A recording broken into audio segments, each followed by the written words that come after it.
Agora, imagina, além de pegar uma turma já começada, eu ter que ah, é, eu ter que ainda pegar sem saber o que vocês já tiveram. Então, por isso a gente vai começar e aí nós vamos interpretando aí como qual é a melhor maneira de passar esse módulo para vocês, tá? Bom, galera, então nós estamos há bastante tempo online, vocês são uma turma mais antiga, e aí vocês já tem mais é, experiência, né? Se fosse uma turma mais nova, seria mais complexo, mas vocês já estão bem experientes ali nessas aulas online, né? Eu sei que é bem difícil, né, ter as aulas online, mas o que eu preciso de vocês, pessoal? Preciso que vocês tentem aproveitar ao máximo possível. É difícil também trocar de professor, né? Eu entendo vocês, bem complicado, ainda mais no meio do caminho, tá? Mas o único jeito de funcionar, o jeito de que a gente pode fazer isso funcionar da melhor maneira possível, tá? É vocês tendo bastante atenção que nós estamos fazendo. Então, mais vocês tiverem atenção no conteúdo que nós estamos tendo, mais eu vou conseguir ministrar as coisas para vocês, tá bom? Então, espero aí que vocês consigam, né, nesse período, eu consiga ter êxito aí em tudo que a gente precisa passar, tá? Bom, galera, então, o livro de vocês, se vocês olharem lá, são 12 aulas, né? E aí vocês já estavam ali na questão da criação do braço robótico. Algumas coisas eu vou passar, né? Porque eu já sei que vocês já tiveram. E algumas coisas a gente vai ter de novo. São alguns materiais que nós temos aí que vão mudando. Então, o dia a dia do aprendizado, ele vai mudando muito, tá? Então, não dá para passar sempre a mesma coisa. Então, primeiro, o que eu quero que vocês tenham em mente? Que não há dificuldade ou tirar essa dificuldade de entender o código, tá? Eu sei que programar não é fácil, principalmente para quem está iniciando, mas se vocês já trouxerem um problema para vocês, trouxerem um empecilho para vocês, antes de começar, vai ser pior. Tá? Então, procurem pegar os primeiros códigos e ir fazendo modificações, e aí vocês vão aprendendo cada vez mais, tá? Então, só você ir verificando o seu código e, com base nisso, fazendo algumas alterações do que nós formos tendo, tá? Eu sei que é complicado, mas, principalmente para quem nunca teve programação, eu não sei em que nível vocês estão, estou conhecendo a partir dos exercícios, bater um papinho semana passada aí, mas é muito pouco, né? Pouco aí perto do uh, que a gente pode ir tendo, tá? Bom, pessoal,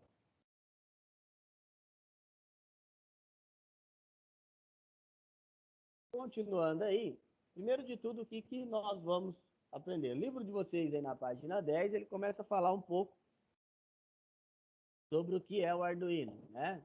Então, o que o Arduino faz, para trabalhar de melhor? Então, como o Arduino melhorou esse tempo todo, né, que a gente está aí? O Arduino, ele mudou muito, tá? Ele é uma plataforma que ela é livre, então, ele é uma plataforma livre de trabalho e ela é muito boa,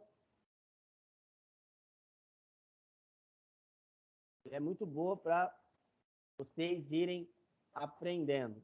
Então, por ela ser livre, ela tem muito, quando você conhece algo que é livre, tá? Você consegue ter muito material, tá? Então, tendo muito material, é bem mais simples ali de nós avançarmos nos nossos ensinamentos. Então, o intuito desse livro, principalmente, é o de passar para vocês, tá, uma maneira simples e rápida de você ter um conhecimento e como você pode modificar, como você pode evoluir nesse seu conhecimento. O livro de vocês ele vai falar um pouco, nessa primeira parte, sobre como funciona essa plataforma, como o Arduino trabalha, né? Ah,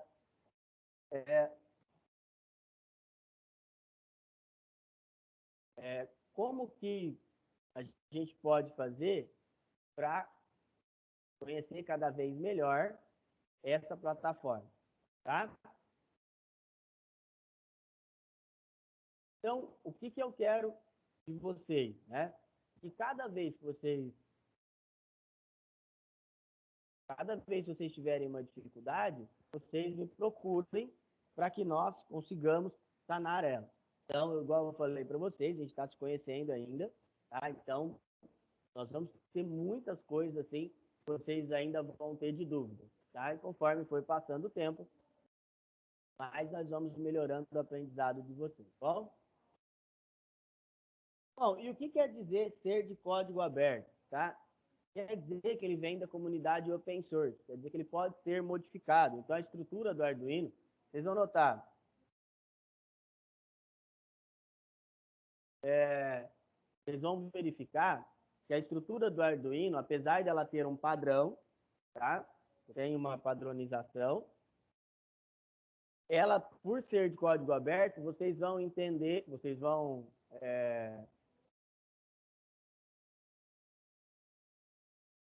perceber que tem muitas outras versões, tá?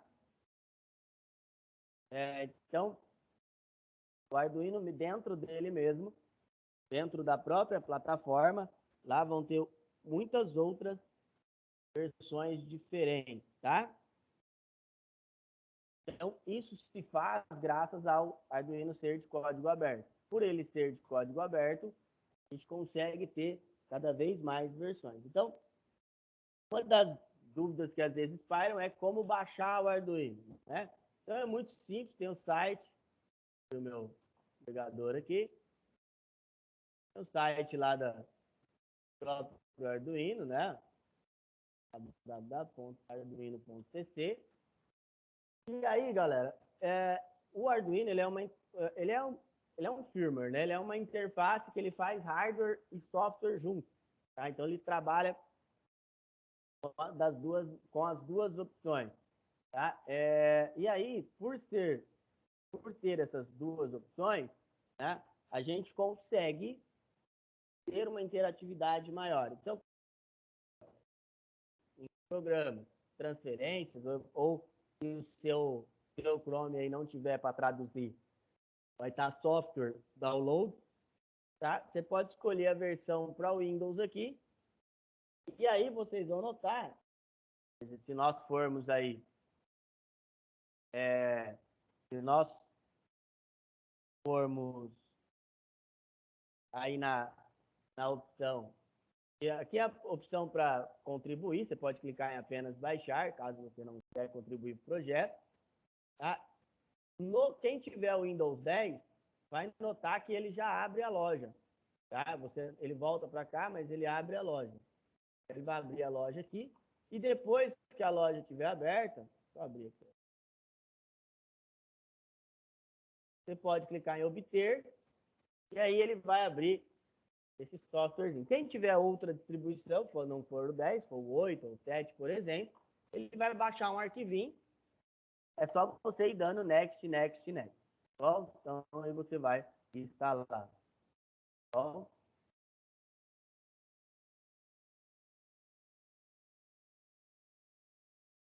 bom, então, uma das coisas que eu quero que vocês entendam é o Arduino ele usa uma linguagem de programação chamada C++, mas aí é o seguinte, vocês vão notar que a IDE dele, que é esse ambiente de programação, ele é muito simples, não tem nada de tão complexo, tá? Então, a IDE, sempre que vocês ouvirem esse termo, é a interface de programação, tá bom?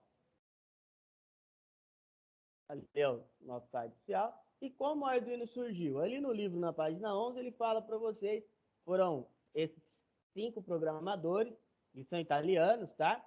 E a intenção era poder ter esse tipo de software aí, né? De interação não é a palavra certa. Esse tipo de ambiente de programação que fosse mais, mais próximo, né? Mais barato. Porque o que aconteceu? Começaram a surgir cada vez mais coisas voltadas para a internet das coisas, né? O Internet of Things, que nós vamos falar daqui a pouco. E aí, esses caras, a intenção deles era criar coisas que conseguissem ter um preço mais acessível, tá? Então, você conseguia ter um preço muito mais, você tem um preço muito mais acessível com o Arduino e você consegue fazer coisas fantásticas, tanto da área de robótica, prototipação, a parte de engenharia usa muito também, tá? Então, para isso que ele serve, e esse foi um intuito original. Como ele tem um ambiente integrado, desenvolvimento, né? Quando você instala o Arduino, automaticamente, ele já vai instalar os drivers, tá? Você não vai ter tantos problemas assim, tá? Facilidade muito grande de criação. Só tomem cuidado, quem aí tiver usando uma versão do Windows mais antiga, por exemplo, 7, tá? Vocês vão notar que ele tem mais dificuldades para instalar o driver. Então, por exemplo, quem usa o 7 ele teve uma atualização até 2 anos atrás, tá? Então, como ele teve essa atualização até 2 anos atrás,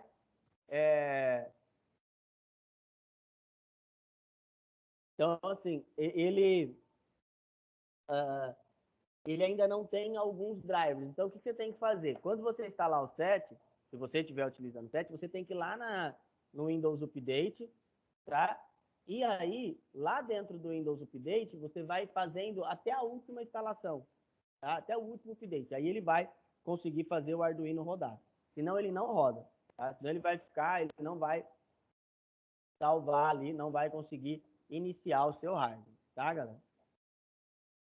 Bom, pessoal, e aí no livro de vocês, na página 12, ele explica do porquê de utilizar o Arduino. Por que nós devemos usar o Arduino? Então, primeiro, custo. Eu falei para vocês que o Arduino ele tem um baixo custo, tá? Então, isso faz com que, né, você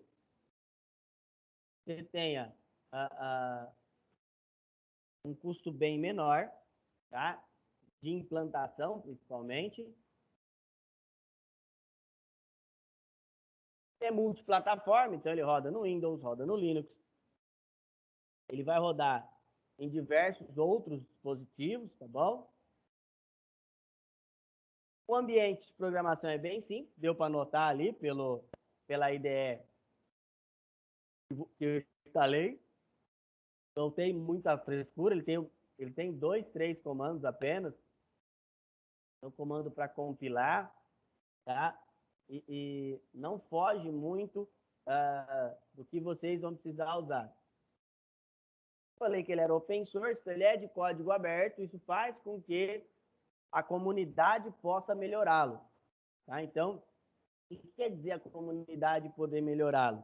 Quando você tem um software que ele é open source, várias pessoas ou vários programadores, por exemplo, eles podem estar melhorando esse software de vocês. Bom, então, esse termo de vários programadores podendo estar melhorando ali o seu somente aqui, que é um hardware e um software, eles podem verificar erros, tá? E solucioná-lo e colocar à disposição. Bom, o hardware também é open source, igual eu falei para vocês, que eles seguem algumas modificações, tá? Então,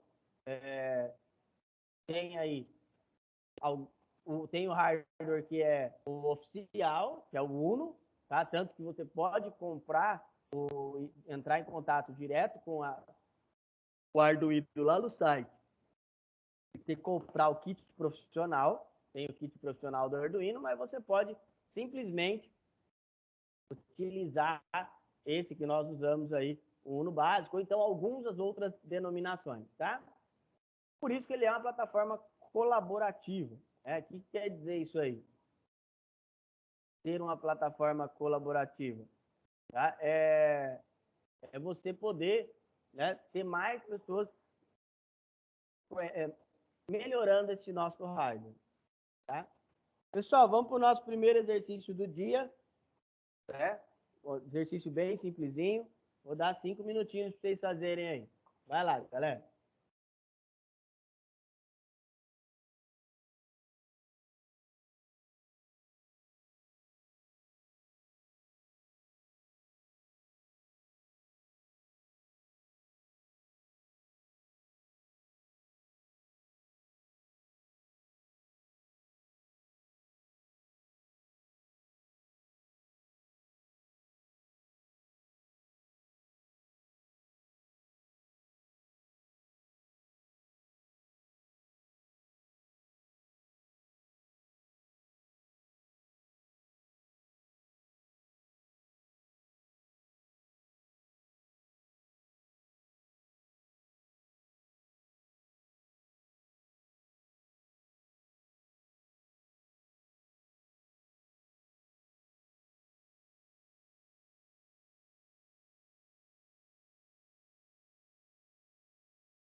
pessoal, já deu tempo, né?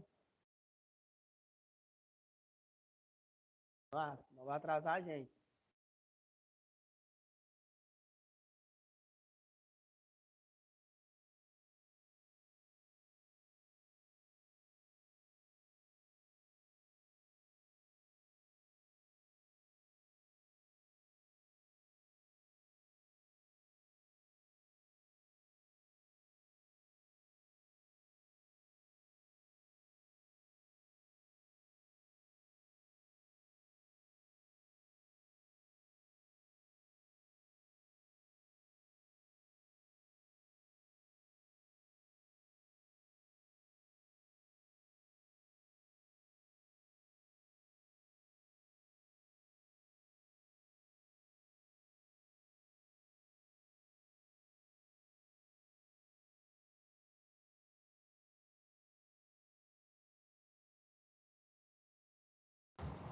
Ô, professor, é para responder num caderninho ou numa folha? Vai, você pode responder direto lá no WhatsApp, igual nós fizemos semana passada. Ah, tá. Vamos lá, pessoal, tem bastante. Ô, professor, eu vou escrever aqui numa folha, depois eu mando pro senhor. Pode ser também. Professor, teve no bloco de anotação no celular. Vou tirar um print e te mandar, então. Beleza.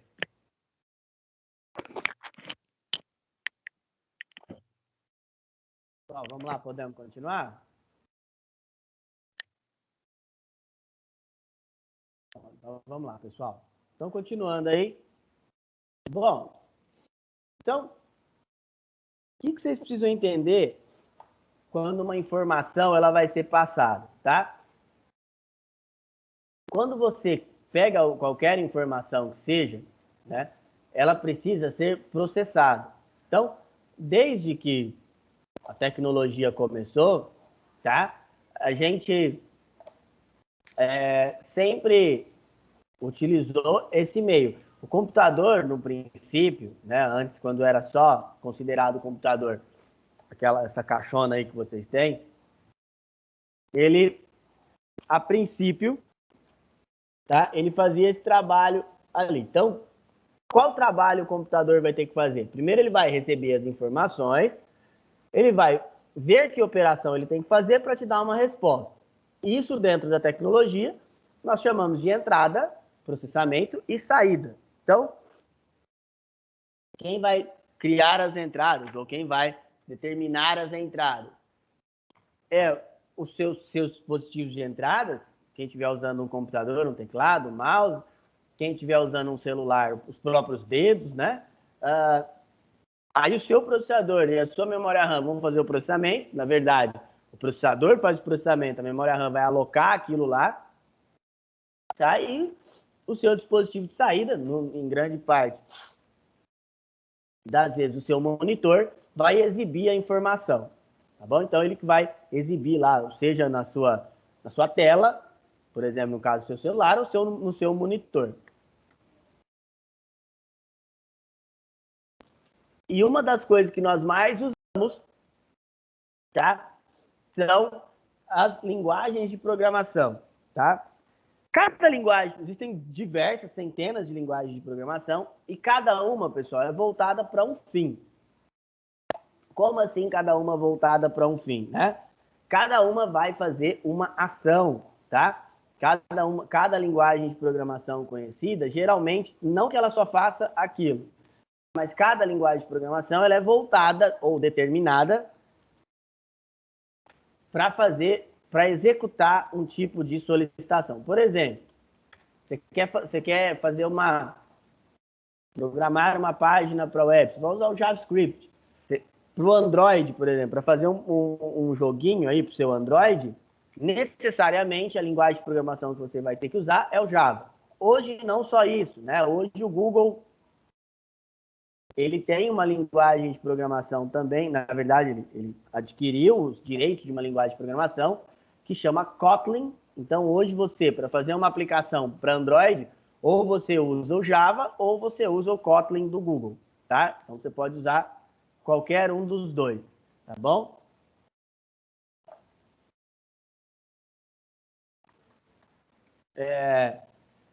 No nosso caso, né, no caso do Arduino, ele vai usar o C++.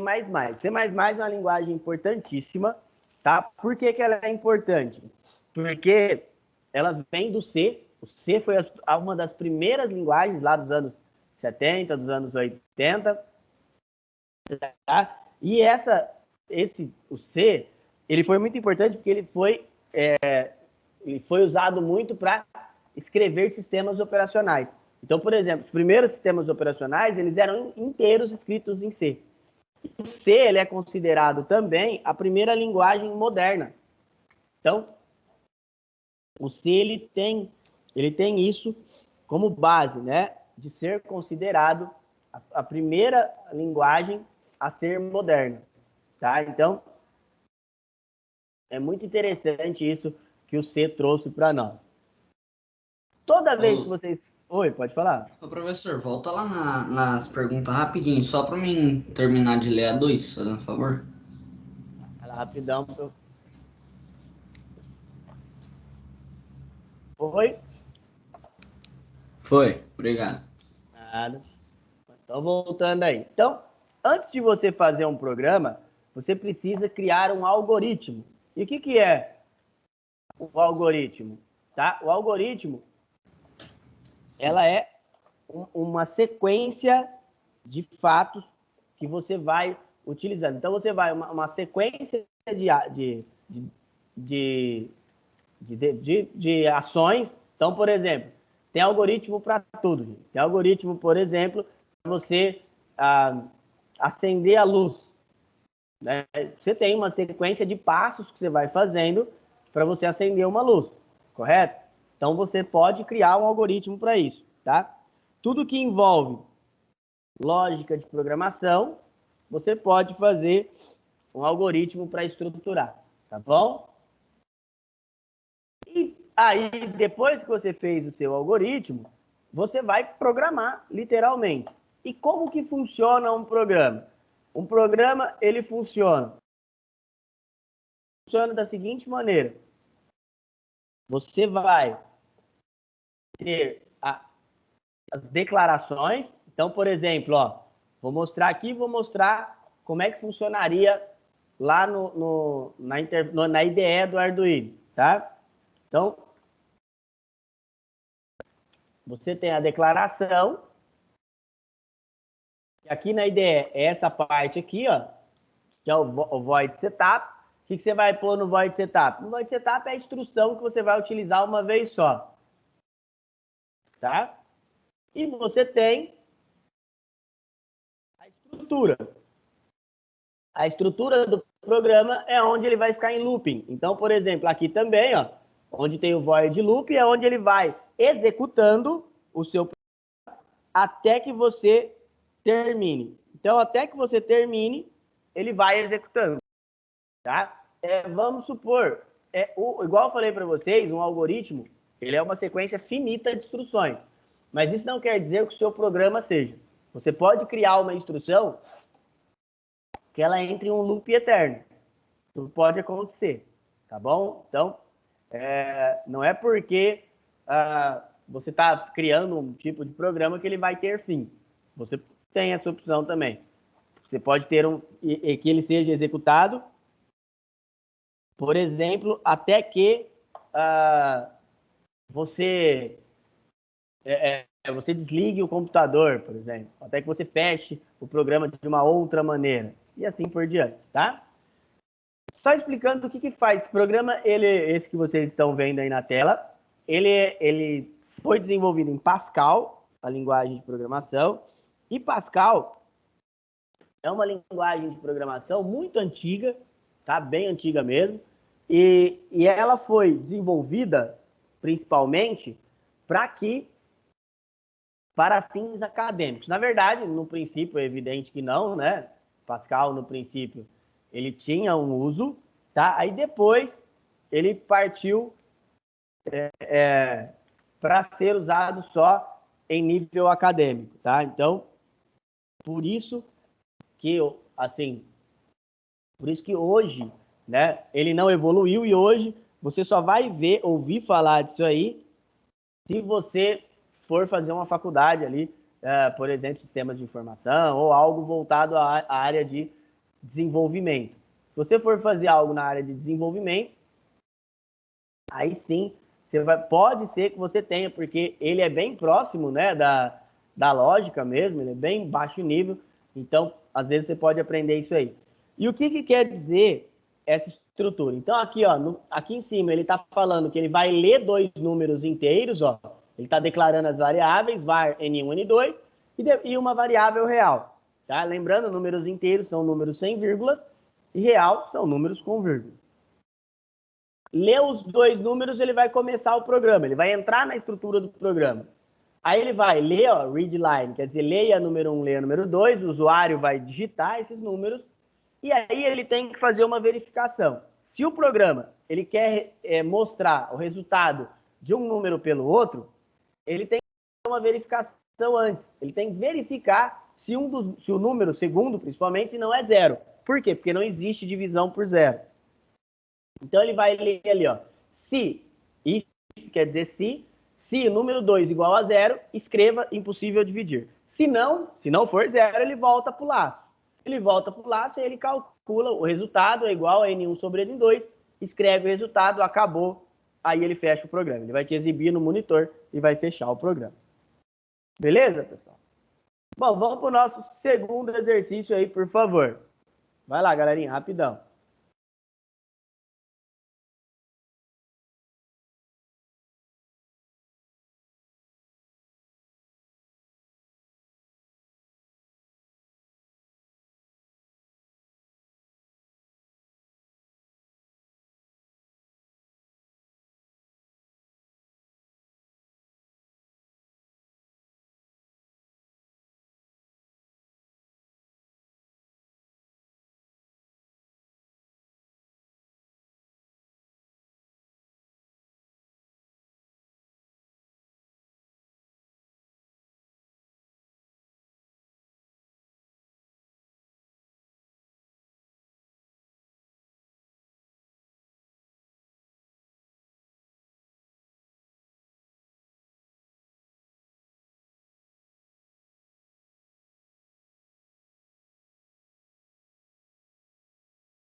Vamos continuar, galera? Já deu tempo, né?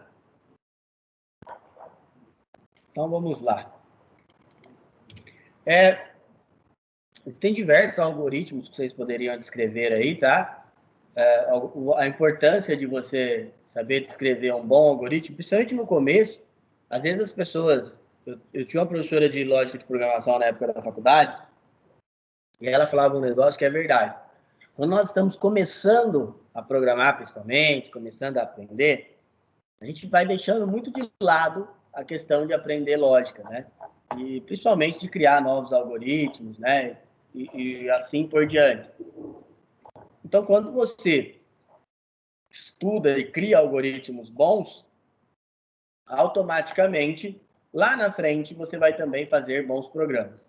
Então, é automático, né? Se você tem bons algoritmos, então você também, automaticamente, você vai conseguir que isso se reflita, tá, em mais programas que sejam mais legíveis, programas que sejam melhores, tá? Bom, galera, outra coisa que nós vamos usar bastante também é esse carinha aí, o Tinkercad. Não sei se vocês já chegaram a usar. Vou mostrar o meu aqui. O Tinkercad, qual que é o problema dele, né? Ele é bem para fazer coisas básicas, tá? Então, mas é legal para você, principalmente nesse começo. Então, nesse começo, para nós entendermos ali a questão da programação, questão de lógica, tá? A gente vai usar muito ele. Então, para entrar é muito simples. Você vai entrar em tinkercad.com e aí você pode entrar por sua rede social, ou mesmo pelo Google, ou então criar uma conta, tá? Deixa eu só voltar lá no começo, né? Então, entra aqui, ó, no endereço tinkercad.com, acho que já vai estar logado. Aí você clica em login. Você pode tanto criar um login, o Tinkercad ele é gratuito, ele é da Autodesk, quanto você pode logar pelo Google, por exemplo, tá? Vou clicar aqui em circuitos, ver se ele vai ter algo interessante. Eu vou pegar o da lâmpada aqui. Esse é um outro, não tem nada de mais estranho. Então, por exemplo, ó, esse aqui, clicar em editar, ele é um programinha para ligar essa lâmpada. O que há de interessante aqui, né? Pô, mas um programa para ligar a lâmpada também. O interessante no começo é você, ó. Vou colocar aqui para iniciar a simulação. Eu clico aqui. Ah, peraí que...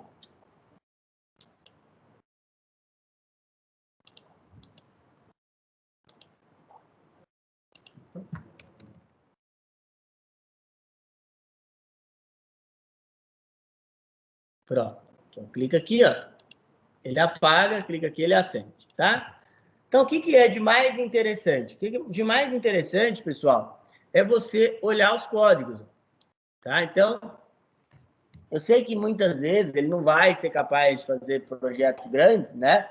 Mas só de você, num princípio, estar conhecendo o código já ajuda bastante, tá? Então, ele já te auxilia muito, tá? Então, e principalmente se acostumar com esses termos em inglês. Ele te dá duas opções. Você pode usar o código digitado ou você pode também utilizar os balãozinhos, tá? De via texto ou então via blocos. Olha lá, tá? Eu não gosto de usar via blocos, principalmente no começo, porque utilizar via blocos ele faz com que você crie alguns vícios que depois, lá na hora da programação, é difícil tirar. Então, vamos utilizar sempre o texto, tá? Então, falei para vocês, Tinkercad ele é gratuito, dá para fazer bastante coisa com ele. Outra coisa legal que nós usamos também é o Scratch. Esse aqui, o Renato é fã. Vocês chegaram a usar esse aqui? O Renatão gosta muito disso aqui. Pessoal, falem comigo. Só tem mudo aí. Vocês chegaram a usar o Scratch? Alguém? Não, esse aí não. Você não lembra?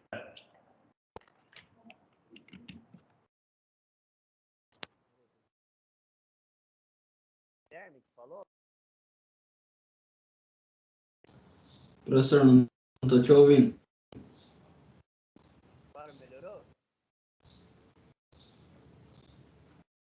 Alô? O senhor tá falando muito baixo, professor. Tá no microfone.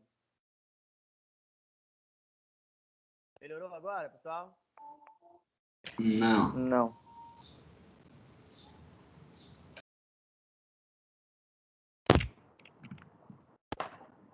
Pera aí, pessoal. Aí agora ficou um pouquinho melhor, senhor. Então, ó. Agora vocês não. chegaram a usar o Scratch? Não, eu não. Não? Então, o Scratch, a gente usa ele para dar aula de lógica. Tá? Então, você ensina o gatinho a fazer algumas ações. Tem uns bloquinhos aqui. E aí você vai dando comandos nesses balõezinhos aqui, você vai ensinando ele a andar, ensinando ele a fazer as coisas, tá? Então ele é bem legal para trabalhar, ele auxilia bastante no ensino da lógica de programação, tá? E como ele é visual, né? Geralmente as pessoas têm um pouco de dificuldade quando você vai utilizar principalmente quando você está conhecendo uma linguagem de programação e você tem que usar algo que não seja visual, né? Então, como o Scratch ele é visual, né? Você consegue distinguir as coisas cada vez melhor. Ele é muito usado também quando tem esses cursos de programação Teams, que a gente chama, né?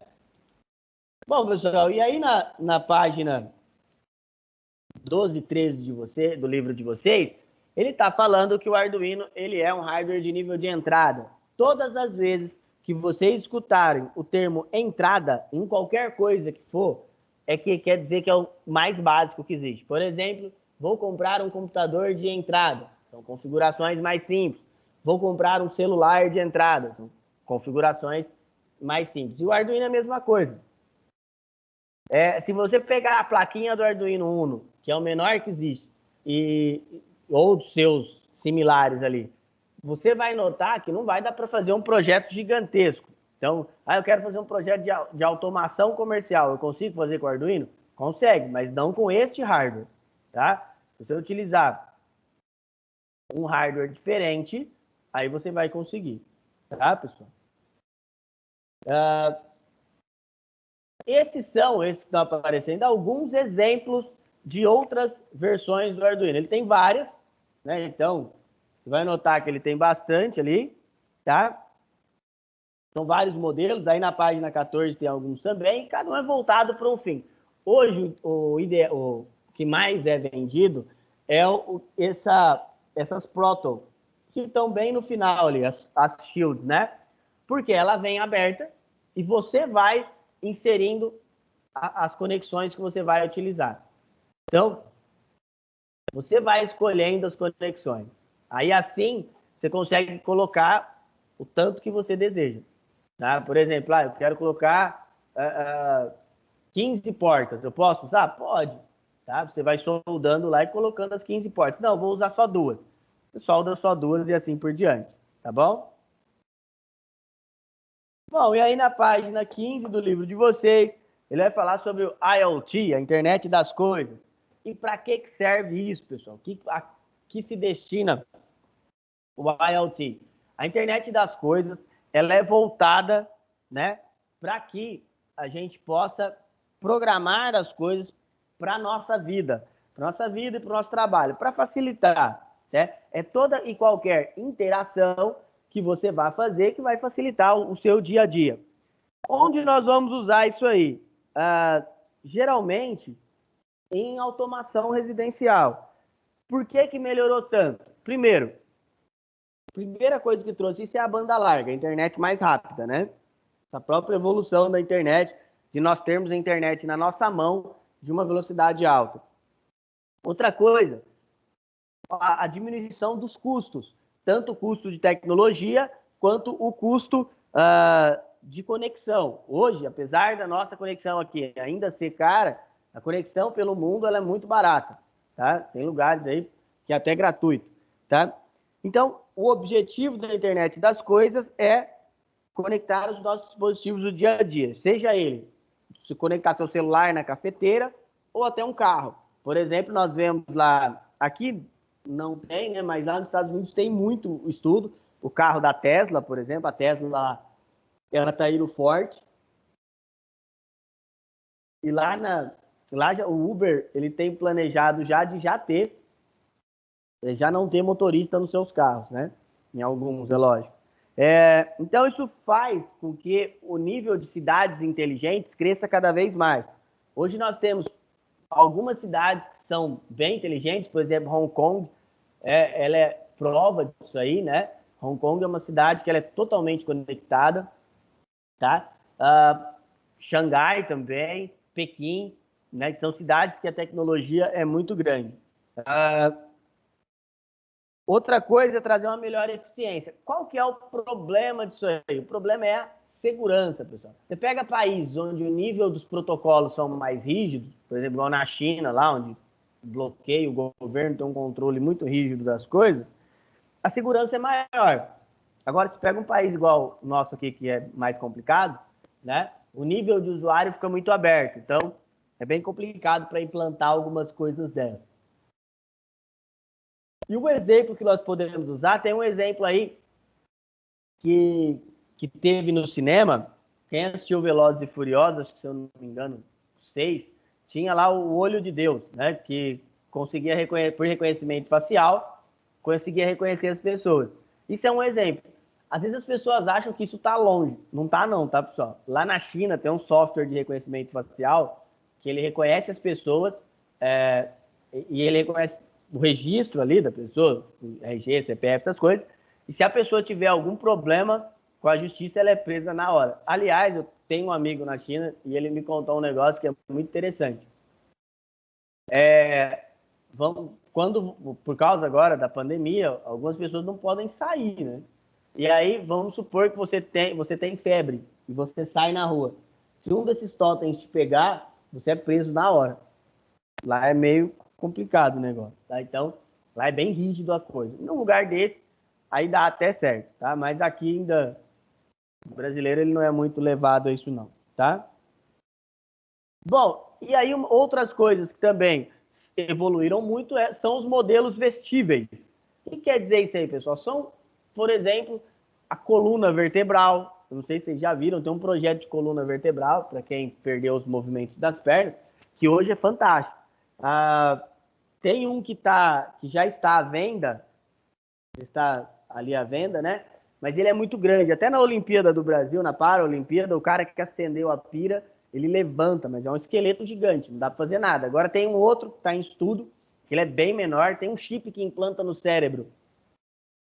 E ele faz com que essa atividade volte a funcionar, porque quando você tem uma lesão na medula, quem está impedindo o funcionamento é que ela corta a ligação que você tem com o seu cérebro, então por isso que você deixa de andar, né?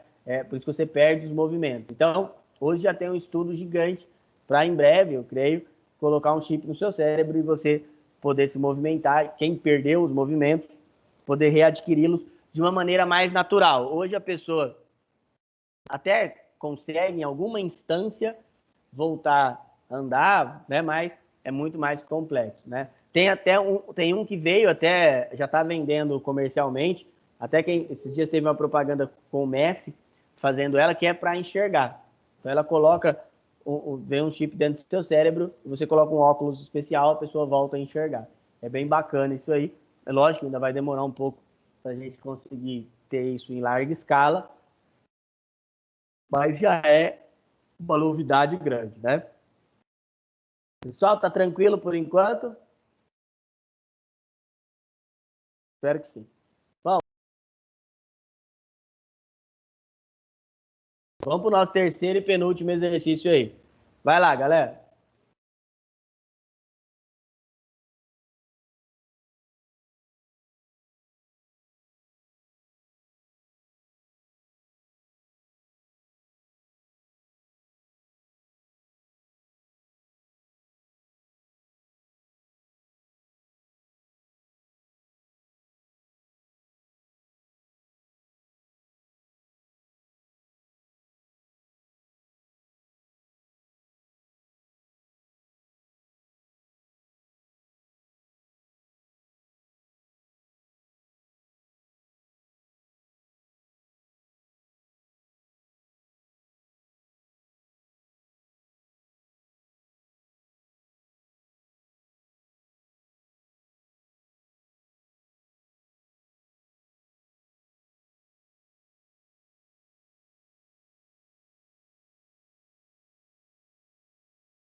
Vamos lá, pessoal?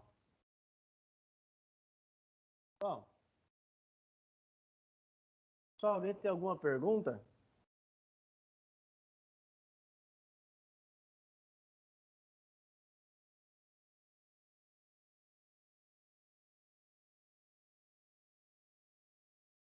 Tranquilo?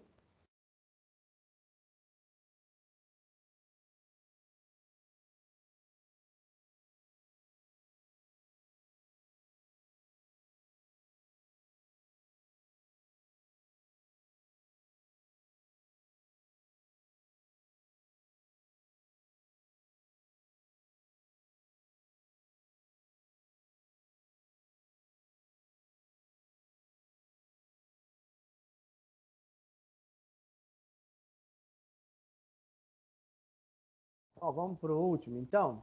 Só esse último é o do livro de vocês. Está aí na página 17, tá bom?